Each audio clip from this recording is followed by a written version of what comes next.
അച്ഛാ, ക്രിസ്തുവിനെ കുരിശിൽ തറച്ചത് ആരാണ്? എന്തിനു വേണ്ടിയായിരുന്നു അവർ പ്രകാരം ചെയ്തത്? ദൈവത്തിൻ്റെ നാമത്തിന് മഹത്വം ഉണ്ടാകട്ടെ. പെന്തിയോസ് പീലിയാത്തോസിൻ്റെ കൽപ്പന പ്രകാരം റോമൻ പടയാളികൾ യേശുവിനെ ക്രൂസിൽ തറച്ചു കൊന്നു. ഇതാണല്ലോ ഭാഷ്യം. അതെ. എന്നാൽ സത്യം ഇതല്ല. ഇന്നത്തെ പുരോഹിത വർഗത്തെക്കാൾ ക്രൂരന്മാരായിരുന്നു യഹൂദ പുരോഹിതന്മാർ. യേശുവിൻ്റെ ദേവാലയ പ്രവേശനം അവരെ അസ്വസ്ഥനാക്കി. അവർ പാത്തിയിരുന്നു അവനെ ഒടുക്കിക്കളവാൻ കാരണമാഞ്ഞു. ജനങ്ങളെ എല്ലാം അവൻ്റെ പിന്നാലെയായിരുന്നു. ജനങ്ങൾ അവനെ സ്നേഹിച്ചു, ഇവരെ വെറുത്തു. അവൻ ജനങ്ങളെ സഹായിച്ചു, അവർ ജനങ്ങളെ മുടിച്ചുകൊണ്ടിരുന്നു. അവൻ ദൈവത്തിൻ്റെ നീതിയെപ്പറ്റി പഠിപ്പിച്ചു. അവർ സാക്ഷികളെ സംഘടിപ്പിച്ച്, കള്ളസാക്ഷികളെ സംഘടിപ്പിച്ച് അവർ വിധി നേടി. കുറ്റമില്ല എന്ന് പീലാത്തോസ് പറഞ്ഞിട്ട് കൊല്ലുവാൻ വിധിച്ചു.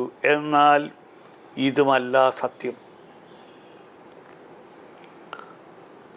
ഇനി ഞാൻ പറയാൻ പോകുന്നത് നിങ്ങൾ സ്വീകരിക്കുകയില്ല. നിങ്ങൾ സ്വീകരിക്കണമെന്ന് എനിക്കില്ല. കാരണം ഞാൻ പറയുന്നത് വേദപുസ്തകത്തിൽ നിന്നാണ്. നമ്മൾ ഉന്നത വിദ്യാഭ്യാസം നേടി PhD എടുത്തു, അതെടുത്തു, ഇതെടുത്തു, വീമ്പടിക്കുന്നതല്ലാതെ സത്യത്തിൻ്റെ പിന്നാലെ പോകണമെന്നുണ്ടെങ്കിൽ പരിശുദ്ധാത്മാവിൻ്റെ സഹായം വേണം.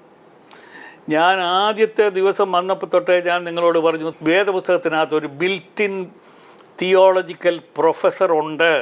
1 John chapter 2 verses 27. ധ്യാനത്തോടുകൂടി നമ്മളത് കൈകാര്യം ചെയ്യുകയാണെന്നുണ്ടെങ്കിൽ മറഞ്ഞു കിടക്കുന്ന രഹസ്യങ്ങളെല്ലാം നമുക്ക് പറഞ്ഞു തരും. ആര്? പരിശുദ്ധാത്മാവ്. പരിശുദ്ധാത്മാവിനെ സമീപിക്കണമെങ്കിൽ നിങ്ങൾക്കുള്ളതിനേക്കാൾ കുറച്ചുകൂടെ താഴ്മ ആവശ്യമാണ്. കാരണം നിങ്ങൾക്കുണ്ടെന്ന് പറയുന്നത് ഗർവമല്ലാതെ ഒന്നും ഞാൻ കണ്ടിട്ടില്ല.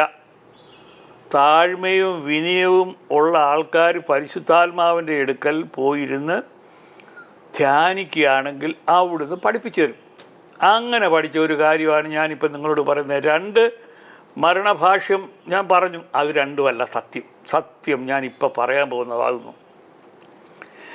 ഏദനിൽ വെച്ച് ദൈവം പറഞ്ഞു, സ്ത്രീയുടെ സന്തതി നിൻ്റെ തല തകർക്കും എന്ന് സാത്താനോട്. അവൻ്റെ സന്തതിയാണ് പീലാത്തോസിനോട് പറഞ്ഞത്, അവൻ്റെ രക്തം ഞങ്ങളുടെ മേൽ ഇരിക്കട്ടെ എന്ന്. അതല്ല യഹൂദനാണ് പറഞ്ഞത്, യഹൂദനാണെന്ന് പറഞ്ഞത് നിങ്ങളങ്ങ് നടന്നു. അല്ല, യഹൂദന്മാരെന്ന് പറയുന്ന ആൾക്കാർ ഇവർ വാസ്തവത്തിൽ ആരാണെന്നറിയാവോ? ആദമിൻ്റെ മകനായ കയീൻ്റെ മക്കളായ കീനൈറ്റ്സാണ് ഇവർ. ഇത് നിങ്ങൾ കേട്ടിട്ട് പോലും ഇല്ലെന്ന് എനിക്കറിയാം. എന്നാൽ ഇവിടെ വന്ന് ഞാൻ പറഞ്ഞിട്ട് അങ്ങനെ പോയാൽ നിങ്ങൾ സമ്മതിക്കുമോ? ഇല്ലല്ലോ. വെളിപാട് പുസ്തകം 2:9, വെളിപാട് പുസ്തകം 3:9. ഈ 2:9ഉം 3:9ഉം എത്ര ചേർച്ചയോടുകൂടിയാണ് വന്നിരിക്കുന്നത്. എന്താണ് അതിൽ പറഞ്ഞിരിക്കുന്നത് അറിയാമോ? അവർ മുടങ്ങാതെ പിശാചിൻ്റെ സുനഗോഗിൽ പോകുന്ന യഹൂദന്മാരെന്ന് പറയുന്ന കീനൈറ്റ്സാണ് അവർ. അവരുടെ അപ്പൻ്റെ കൽപ്പനയാണ് അവന്മാർ നിറവേറ്റിയത്. അതുകൊണ്ടാണ് പറഞ്ഞത് അവൻ്റെ രക്തം ഞങ്ങളുടെ തലമേലിരിക്കട്ടെ എന്ന്. യഹൂദൻ പറഞ്ഞില്ല. യഹൂദൻ പറഞ്ഞെന്ന് നിങ്ങൾ പറഞ്ഞുകൊണ്ട് നടക്കുന്ന എല്ലാം കള്ളമാണ്. അങ്ങനെയല്ല, യഹൂദനല്ല പറഞ്ഞു. യഹൂദന് ഈ ഘട്ടം വന്നപ്പോഴത്തേക്ക് പുരോഹിതന്മാർ വളരെ കൺഫ്യൂസ്ഡ് ആയിപ്പോയി. എന്നാലും അവർക്കറിയാം ഇവനെ കൊന്നു കളഞ്ഞാൽ നമുക്ക് ലാഭം ഒരുപാടുണ്ട്.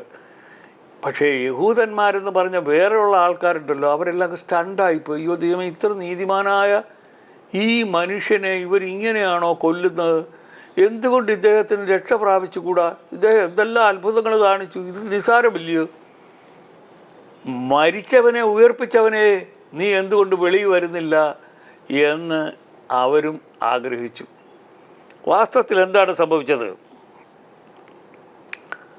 വെളിപാട് പുസ്തകം 2:9 3:9 പറയുന്നത്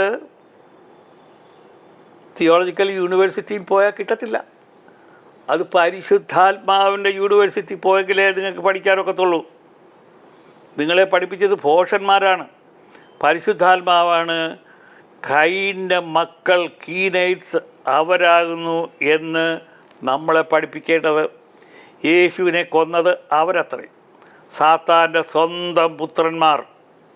അവൻ്റെ തലയിലേക്ക് യേശു കാൽവറിയിൽ തകർത്തത്, മരണത്തെ തോൽപ്പിച്ചത്, അതാകുന്നു ഉയർത്തെഴുന്നേറ്റ യേശുവിൻ്റെ അന്ത്യവിജയം. അങ്ങനെ യേശുവിനെ കൊന്നത് പിശാചിൻ്റെ സന്തതികളത്രേ. അവൻ്റെ വരവ് കണ്ടിട്ടാണ് ഗെത്സമനാ തോട്ടത്തിൽ യേശു തമ്പുരാൻ ഒരു വാക്ക് പറയുന്നു, ഇതാ ലോകത്തിൻ്റെ പ്രഭു. ലോകത്തിൻ്റെ പ്രഭു എന്ന് ആരാ? പോപ്പാണോ? ലോകത്തിൻ്റെ പ്രഭു എന്ന് പറഞ്ഞാൽ പിശാച്. അവൻ വരുന്നു, അവൻ എൻ്റെ മേൽ യാതൊരു അധികാരവും ഇല്ല. എന്താ വെച്ചാൽ പാപം ചെയ്യാത്ത ആളാണ് യേശു. എനിക്ക് തോന്നുന്നു നിങ്ങൾ മനസ്സിലാക്കിയെന്ന് വിചാരിക്കുന്നു. പക്ഷേ ഇതാണ് സത്യം. ദൈവം നിങ്ങളെ അനുഗ്രഹിക്കട്ടെ.